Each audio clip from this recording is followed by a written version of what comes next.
Welcome to Huddle Up, brought to you by the Fields Huddle Group. Jaguars senior writer John Oehser, NFL Network Analyst and former Jaguar Bucky Brooks, and senior reporter J.P. Shadrick bring you the latest on your Jacksonville Jaguars. Huddle Up starts right now. All right, I'm John Oehser from the Grove, northwest of London. J.P. Shadrick is on assignment. And we have Bucky Brooks from Los Angeles. And I never quite know what on assignment means. I tend not to question it, Bucky. Welcome. Thanks, John. Yeah, I don't know what that is. I'm going to have to give JP a hard time when we talk to him next. I want to be on assignment. If it means not having to do this, I'll be on assignment. So, the Seahawks game was rough, Bucky. We're going to get to that in a minute. I'm curious as we go into this London game.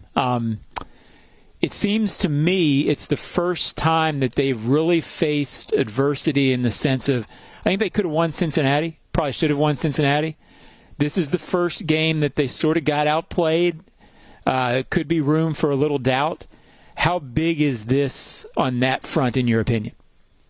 It's big on a couple of fronts. Anytime you lose, you can lose a little confidence. And the way that the Seattle Seahawks kind of dominated the trenches in that game, you begin to question yourself when it comes to fancying yourself as being a physical team, a rugged team, and kind of bowing down to a team like Seattle that kind of had their way when it came to the way they dominated the trenches on both sides of the ball.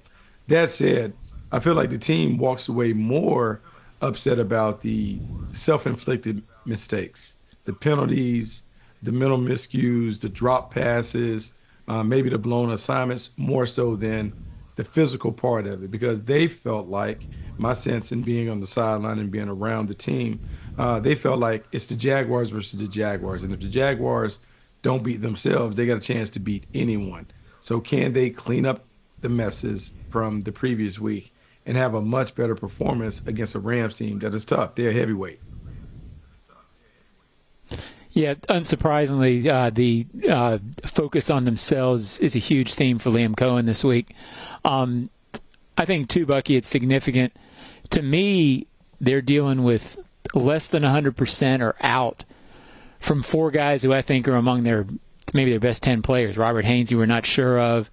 Trayvon's playing, clearly not 100%, and then you're down Strange and you're down Devin Lloyd now. Pretty beat-up team. Just wanting to get to the bye quickly. How much are those losses hurting, and how much is it just want to get through this one to get to the bye? I would say that everyone's hurting at this time of year, and everyone's dealing with injuries. You can't make that excuse. If you have a tough, hardened team, then you can deal with that and you can overcome it. The loss of some talent, though, is tough. Don't think that we've reached that point. But, yeah, like, you don't have everyone feeling great. It's not ideal, but it's never ideal in the National Football League after you reach week one.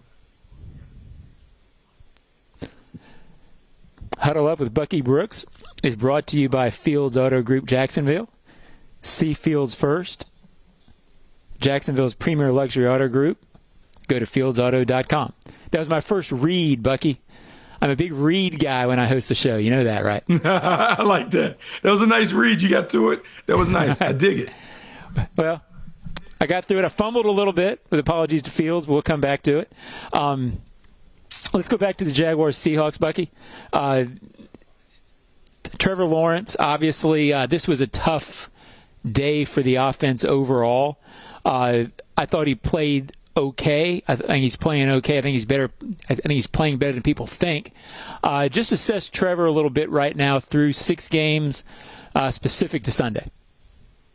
I would say his toughness showed through on Sunday, and Sunday was a real rough game for him in terms of having to deal with all the chaos that he had to navigate through. The offensive line was getting whooped and worked. There was a lot of penetration steadily. The pass rush was always in his face, so he was constantly harassed, and he never got settled.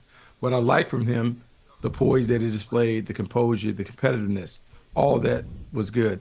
When you look at the end of the game, the efficiency, it was his best passer rating of the year to date. You want to see him build on it. And for all the good things, there's still some things that he can clean up.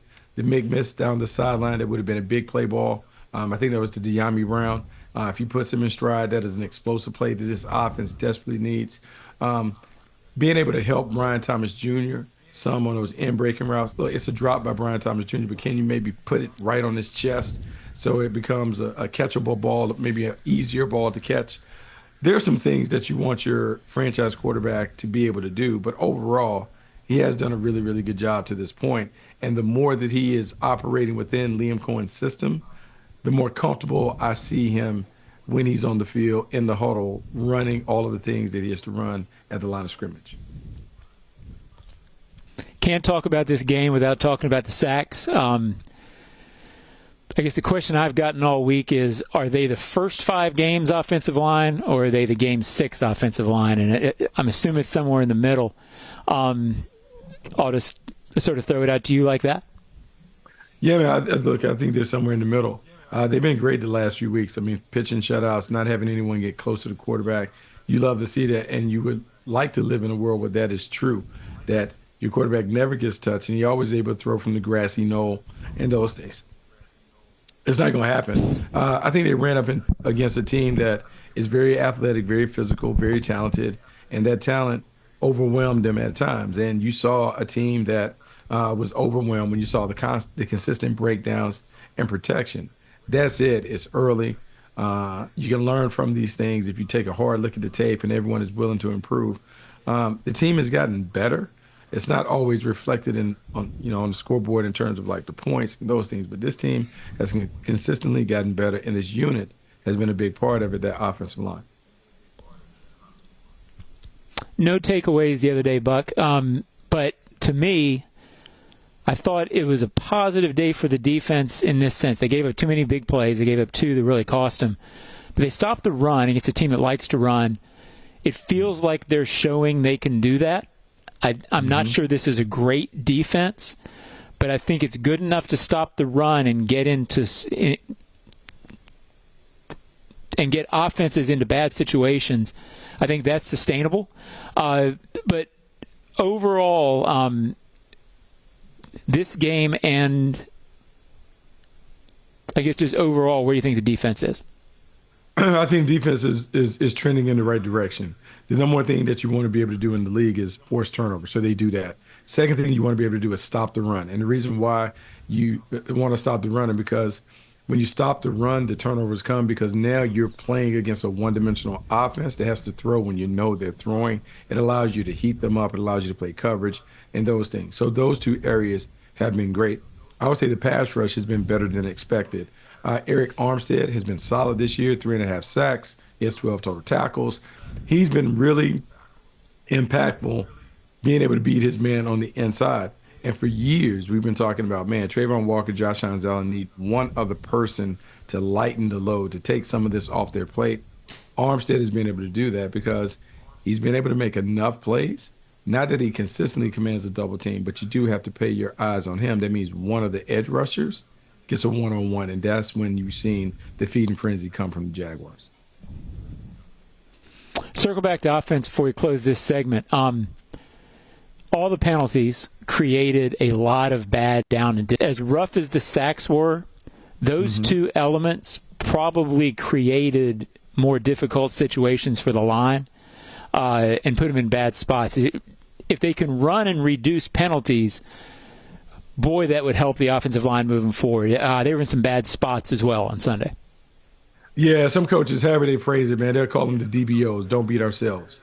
And the things that are on that list, turnovers, pre-snap or foolish penalties, big plays allowed, and then kicking game errors. Teams that avoid mistaking those areas are going to win a ton of games, and the Jaguars have tried to adhere to that premise. The problem that you have when you have so many pre-snap penalties, particularly when it comes to false start, illegal formations, these things, these are controllable issues. Everyone should know where to line up. They should know, am I on the ball? Am I off the ball? Doing those things. They should understand the snap count.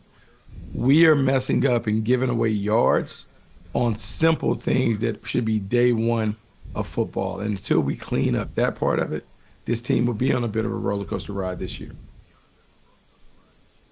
Yeah, huge focus this week. Huge focus. Jags fans, want customized Jaguars furniture for your home? Check out zipchair.com to browse all customizable options. Zipchair furniture for fans. When we return, we'll look at the Los Angeles Rams. Huddle Up with Bucky Brooks.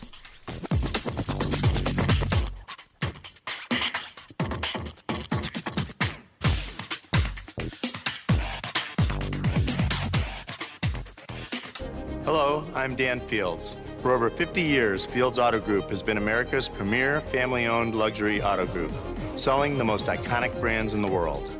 We understand the luxury customer and provide an extraordinary car buying and service experience. It's not just about selling cars. Fields is focused on building lifelong relationships. We invite you to visit Fields and enjoy an honest and memorable luxury car buying experience.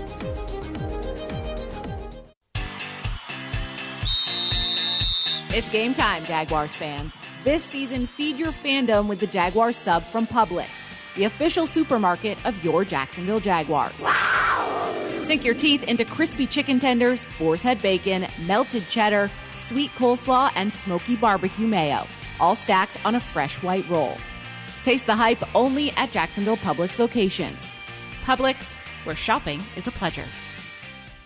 The kick is up. It's good! Field goals for Firehouse subs are back. That means when the Jags score from deep, you do too. Anytime the Jags score a field goal that's 40 yards or more, you can get a free medium sub with the purchase of any other medium sub online or in the app for 4 days following the game. So cheer on the Jags, watch for the big kicks, and get your buy one, get one free medium sub at participating Firehouse subs throughout Jacksonville when you use the app. The hottest subs in Duval. See firehousesubs.com for offer terms. Hi, it's Sam Kavaris. You might know that Echo East Coast Transportation is the official transportation provider of the Jaguars. I've been a client of theirs for more than 30 years because they're from here and they're Jaguar fans too. So if you're looking for prearranged transportation from the simple to the complex, call them at 904-631-5466 or find them online at ectjax.com and use the code SAM in the special instructions box for your 15% Jaguars discount. And if you want to talk Jaguars, they can do that too.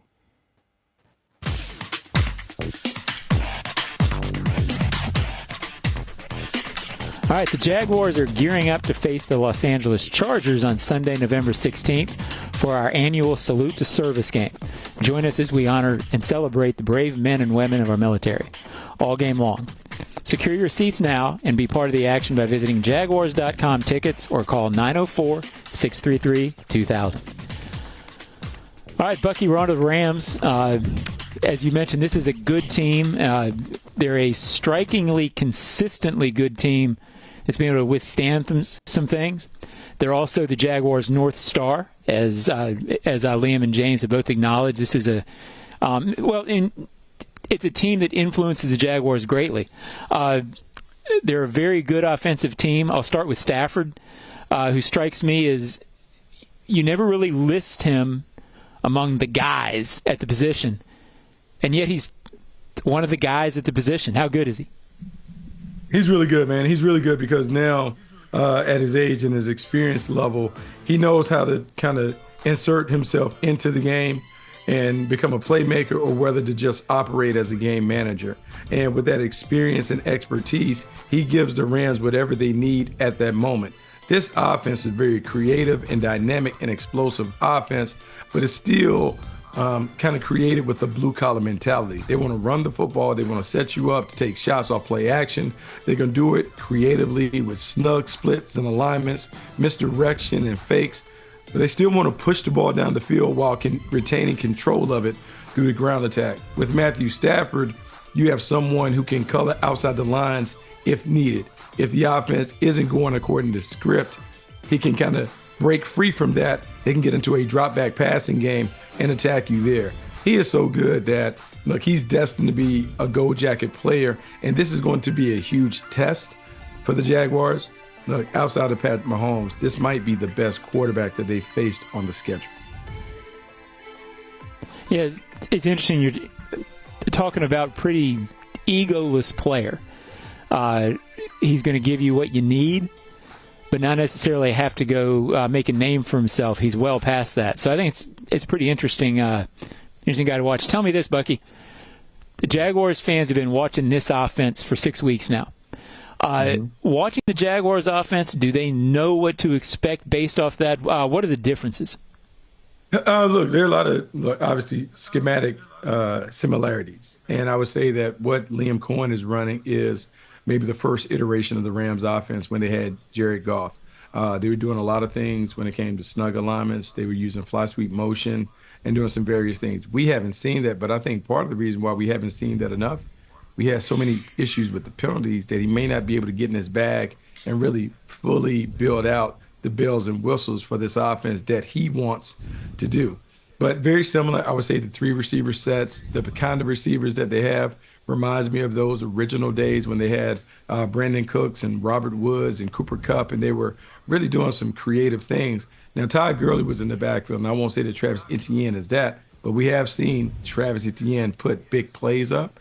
Look, they talk about that North Star. If you squint, you can see visions of the Rams in the Jaguars offense, and I think that's exactly what Liam Cohen would like to build.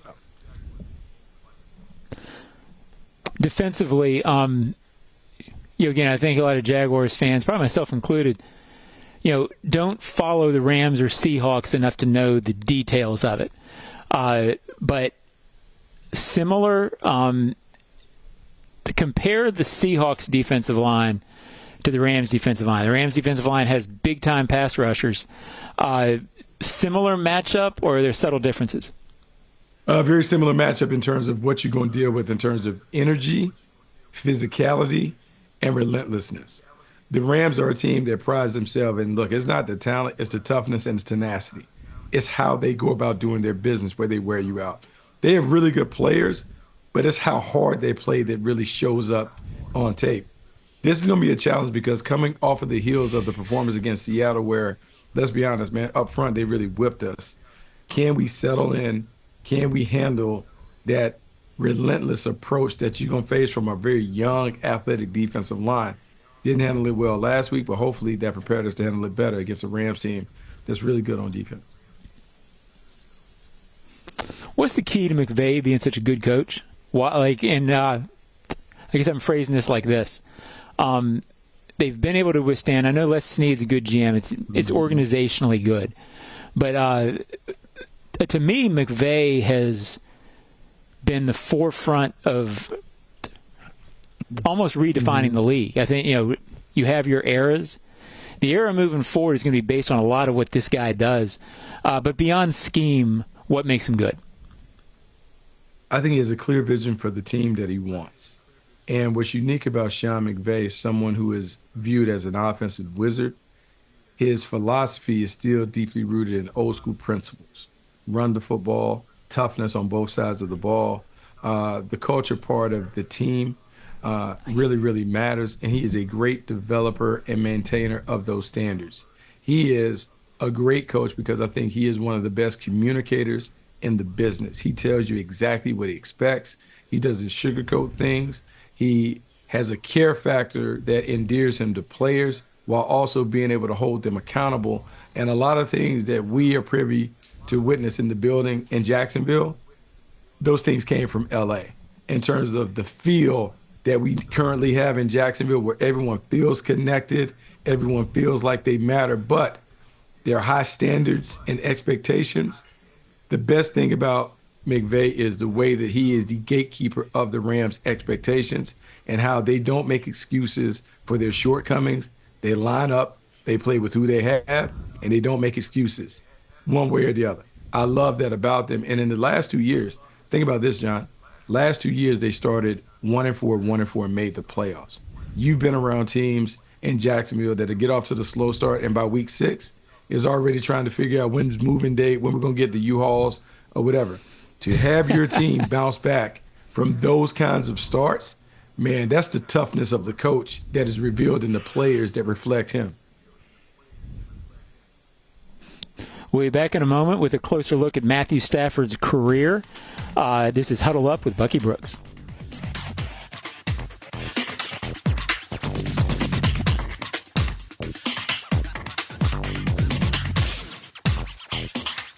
Hello, I'm Dan Fields. Finally, inventories and prices are customer friendly. That's because summer's here. So let's keep it real at the Field Summer Sales Event. We have vehicles on the ground and ready to go. All new makes and models to choose from, even electric cars and SUVs. Stop searching for your next luxury vehicle and see Fields first. And get an incredible offer like this.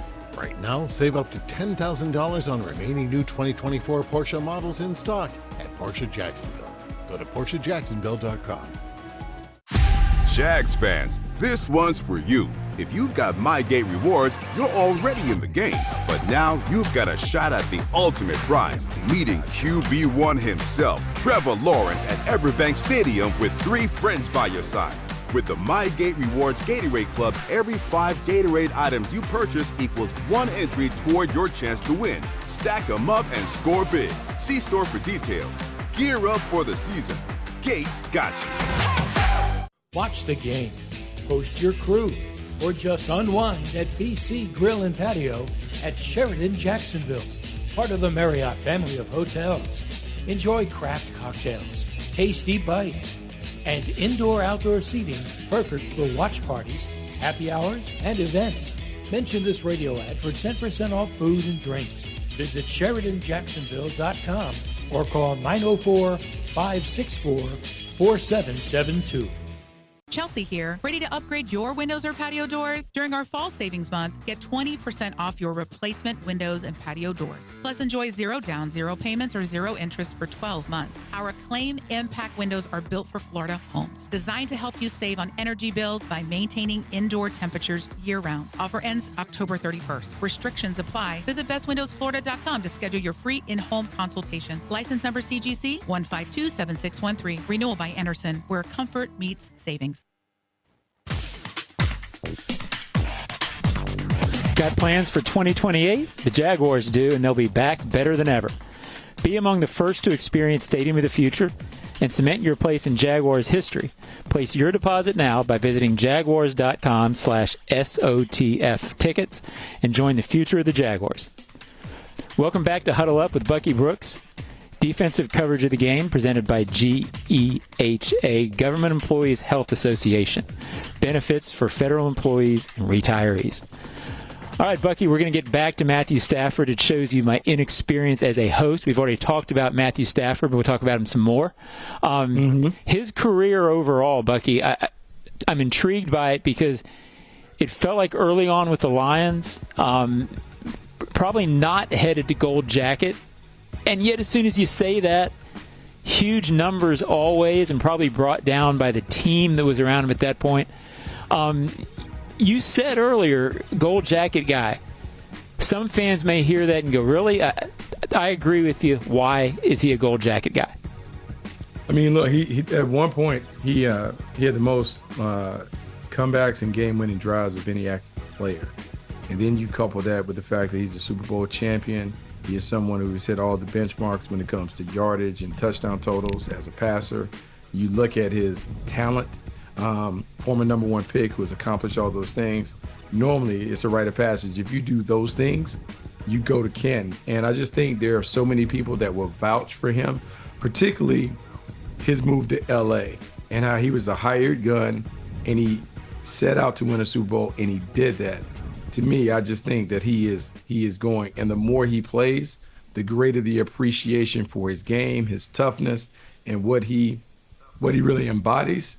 To me, man, he is the quintessential franchise quarterback. Like, you talk about an egoless, I mean, he does have ego, he does have swag, but in terms of an egoless approach, a team-first guy, to me, he embodies that. And when we talk about the North Star and how the Jaguars use the Rams for that, that's the kind of leader that you want in the front, someone who has all the talents and those things to be kind of the cocky franchise quarterback, but is willing to keep that in check to make sure that he always puts the team interest first. To me, that's how I see Matthew Stafford in LA. Yeah, 17 seasons and still at a high, doesn't strike you as a guy playing out the string at all. Liam said something interesting when he was talking to the media today. Don't trust his eyes. And meaning this guy can look you off. He's going to fool you.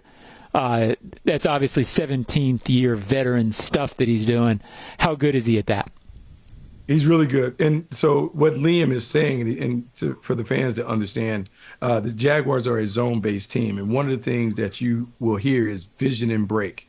Vision on the quarterback, break on where the vision of the quarterback is leading you. You get an early jump on the ball, and that's how you make plays. Think about a runner leading off first base to steal a base to steal second. Well, the problem with Matthew Stafford is Matthew Stafford will look one way, but have the ability to come back the other way. Or he'll look one way and throw a no-look pass the other way. So when you have to be in zone, you have to kind of trust yourself more than kind of buying into like, oh, he's looking this way, I'm going to run. You kind of have to stay true in your area and kind of wait for the ball to come out.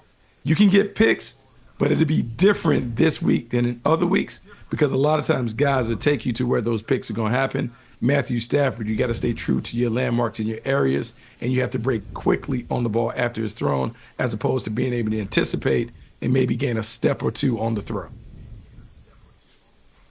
Their best receiver, Nakua, questionable. I haven't, or seems like he could be questionable this weekend. How different is their offense with him, without him? How dependent are they on him? Well, what I would say is like Puka Nakua is great. And before that, they had Cooper Kupp, who was great. And before that, they had other route runners that are great. One of the things that are prerequisites in this system, you have to have a great route runner on the outside. When they made the move this offseason and signed Devontae Adams, they did it to make sure they had another route runner, another playmaker, another guy who could win one-on-one matchups. I think the last time that the Jaguars squared off against Devontae Adams, he might have had a 100-yard day in the bank playing for the Jets. What happens is they'll just shift their attention and the ball will go to Devontae Adams more. They'll throw it to other people and make sure that they have it. And you just got to make sure that you keep it in front. But it's a really good offense. It's an offense that's versatile, and they'll just find other players to be able to get there, whether it's Tyler Higbee or Tutu Atwell or some of the other playmakers. The Jags have to play, I would say you got to play the quarterback and react to the players that are on the field because the quarterback is the driving force of that offense. You got to play him. You got to stop the run. And then you got to figure out a way to make sure you keep them out the end zone. When we return, a final look at Jaguars-Rams. Huddle Up with Bucky Brooks.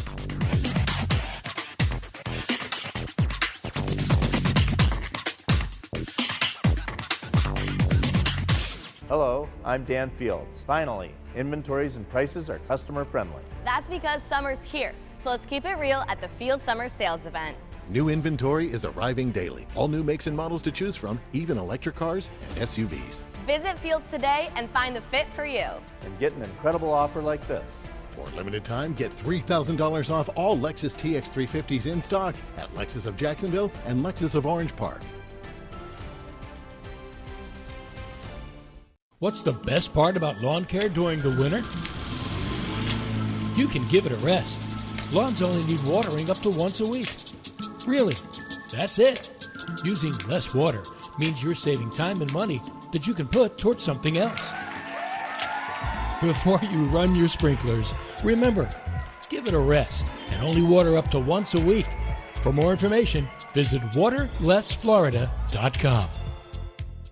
Hi, it's Sam Kavaris. Just like the best players to ever wear the Jaguars black and teal, Echo East Coast Transportation is reliable when it counts. As the team's official transportation provider, they've been getting the Jaguars players, staff, and executives where they need to be, safely and on time, for more than a decade, with the newest vehicles and professional drivers. Call them at 904-631-5466 or find them online at ectjax.com and use the code SAM in the special instructions for your 15% Jaguars discount. Jags fans, this one's for you. If you've got MyGate rewards, you're already in the game. But now you've got a shot at the ultimate prize, meeting QB1 himself, Trevor Lawrence, at Everbank Stadium with 3 friends by your side.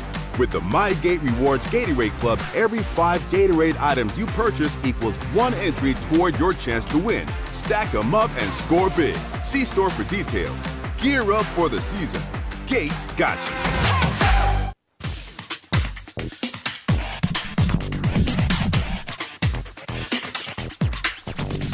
Welcome back to Huddle Up with Bucky Brooks. Huddle Up with Bucky Brooks is brought to you by Fields Auto Group Jacksonville. See Fields first. Jacksonville's premier luxury auto group. Go to fieldsauto.com. Hey, there's the I'm sure I'm looking at here. The bridge? Tower Bridge. Tower Bridge, London.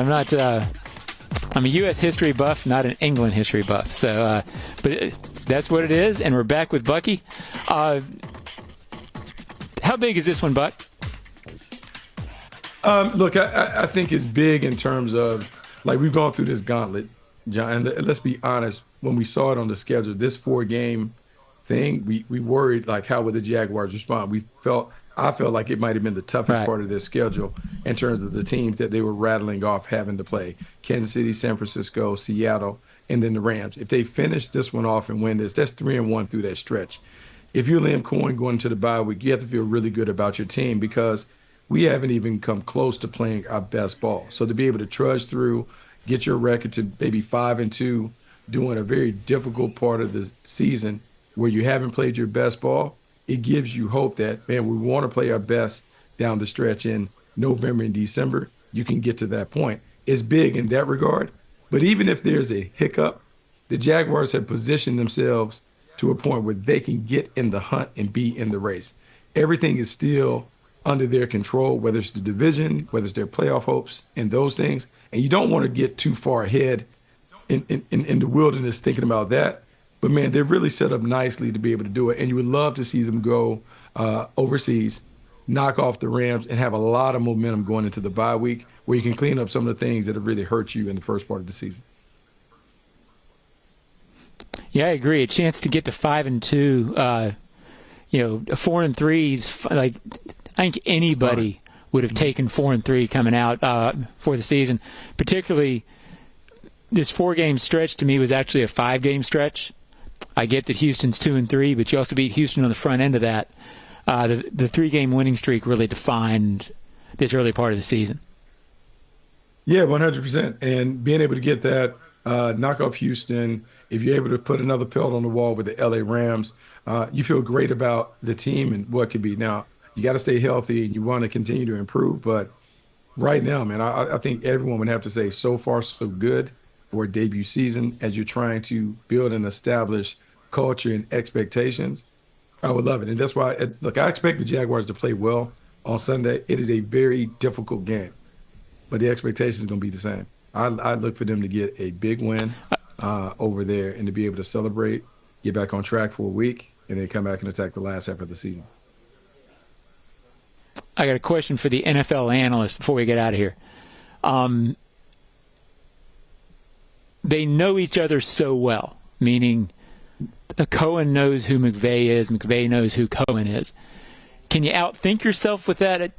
To me, it's got to help Liam a little bit because he can look at Sean and he can know the Rams offense. And there's not a whole lot of mysteries to what they're trying to do philosophically. Does that, I guess how much is there to that? I think it more so helps, not the X's and O's, but more so just the mentality. How does he feel after turnovers? If the team is struggling, what is his immediate response typically like? How does he get the quarterback back on track if Matthew Stafford is having a tough time early? What about the run game? What are the fixes that he normally goes to? We all are creatures of habits. We all have tendencies and things that are a part of who we are. The more you know the person, the more you can anticipate some of the things that they will go. But there is that fine line where you don't want to spend your entire time guessing about what he's going to do. You want to react to it, play it, and those things. And look, Mike Tomlin says this, and in a way, it has to be true for Liam and the Jaguars coaching staff, particularly those with ties to the Rams. Nameless great faces. Like, you can look over there and treat that place as the North Star, but when we get closer to the game, you can't get caught up in who's on the other side. You have to still make your focus on us, our team, what do we need to do to get better. But naturally, there are going to be some emotions that tie into it. It's about keeping those emotions in check and really focusing on the task at hand. Yeah, as a personal aside, I think you would agree with me, Bucky. They just flashed a graphic of people who have connections. Liam Cohen, Chris Snead, James Gladstone, Chris Driggers, who I've known forever. There's some good people running these organizations, and I think that speaks to I think why both are so successful. So, just a thought. Bucky, I'm with you on that. We're saying goodbye. Oh, no, go ahead, Bucky. Your show. I was gonna say, like, if you talk about a North Star in an organization, I can't think of a better one to pattern yourself after, because when you think about the consistency and the different iterations the Rams have trotted out and still won, that's what you want in Jacksonville. Like, it's unreasonable to think that your team can go to the Super Bowl every year, but man, you would love to be a team that is always in that conversation. I think if the Jaguars can get to the point where they're always in the conversation year after year, I think everyone in town would be happy with that. I think you're right. This has been Huddle Up with Bucky Brooks. Bucky, thank you. We'll see you Sunday. Hey, man, we'll do. Have fun.